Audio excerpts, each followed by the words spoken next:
person's greatness is determined by their thoughts.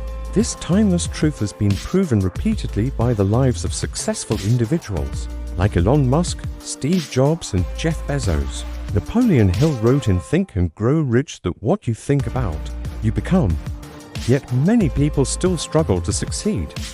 Why does that happen if thoughts are so powerful? Do they ignore their future or doubt their potential? Today's story offers answers and a lesson you can use, so stay till the end. In a crowded railway station lived a beggar. He survived by asking travelers for alms as they waited for their trains. One afternoon he noticed a well-dressed businessman stepping onto the platform, the suit sharp and the posture confident.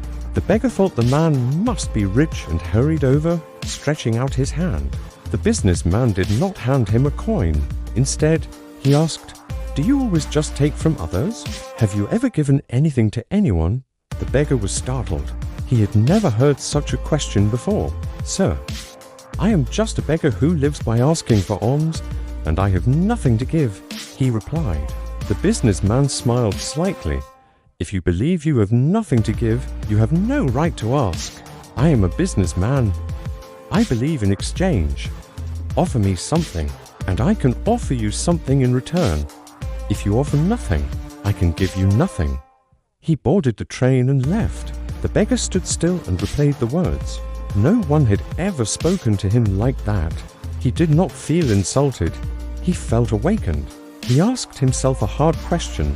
If I cannot offer anything, why should people give me anything? That night he lay awake and stared at the ceiling.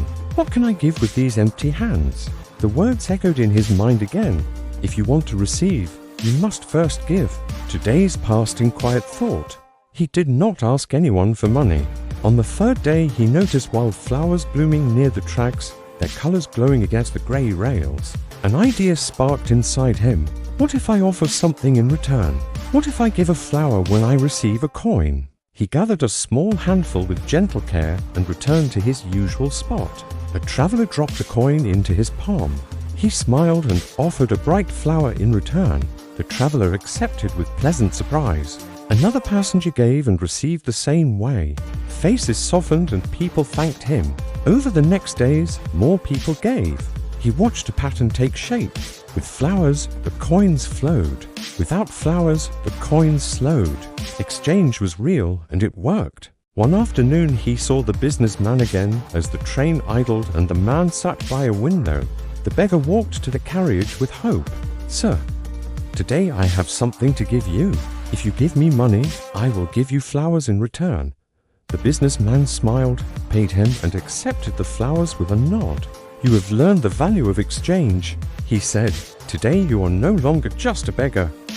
You have become a businessman." The train pulled away toward the next stop. The beggar stood on the platform and thought deeply. Am I truly a businessman now? A new clarity rose within him. I am not just a beggar. I am a trader who offers value. People are not giving out of pity. They are paying for what I provide. That means I have a business. He decided to change his life that day. He left the station and did not return as a beggar. He began buying flowers early each morning, learning to arrange them and greet customers with grace. He kept dignity and exchange at the center of his work. Months later, the station buzzed with noise again. Two well-dressed men met near a pillar and shook hands, studying each other. "Do I know you?" One asked. "Yes." The other replied, "We have met twice on this very train." Recognition lit the first man's face. "You are the beggar I once refused," he said. "You are also the man who sold me flowers." The former beggar smiled warmly. "Yes, that was me. Today I run a successful flower business, and I am traveling to expand it further." The businessman was astonished and asked what had changed. "You taught me a great truth." The seller replied, "We receive when we give, and I realized I was a businessman all along." The two men shook hands, again, now as equals, and boarded their trains toward their respective futures. Life is shaped by how we see ourselves. If you believe you are small, you remain small. If you recognize your inner potential, you can achieve greatness. Do not limit yourself. See yourself as strong, capable, and successful. When your thoughts change, your future changes too.